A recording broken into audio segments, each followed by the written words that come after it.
conhecer a nossa amiguinha, a Dona Aranha!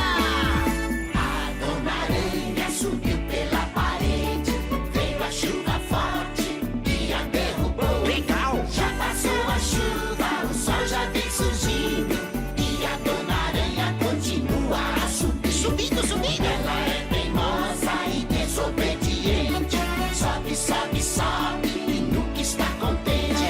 Já passou a chuva, o sol já vem surgindo e a Dona Aranha continua a subir. Olha até a Dona Aranha subindo pela parede. Nossa, ela sobe rapidinho. Agora eu quero ver ela descer.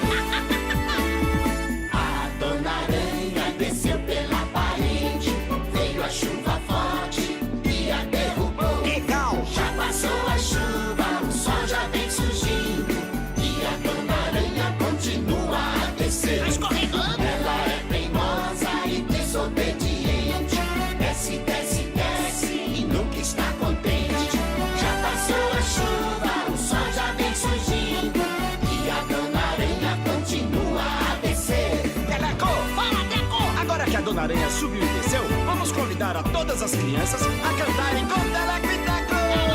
A Dona Aranha subiu pela parede, veio a chuva forte e a derrubou. Legal! Já passou a chuva, o sol já vem surgindo e a Dona Aranha continua a subir. Subindo, subindo. Ela é teimosa e desobediente, sobe, sobe, sobe e nunca está contente.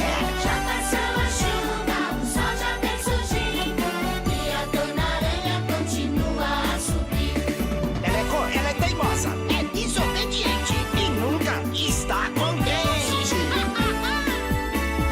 A Dona Aranha desceu pela parede, veio a chuva forte e a derrubou. Legal! Já passou a chuva, o sol já vem surgindo e a Dona Aranha continua a descer. Tá escorregando. Ela é teimosa e desobediente, desce, desce, desce e nunca está contente.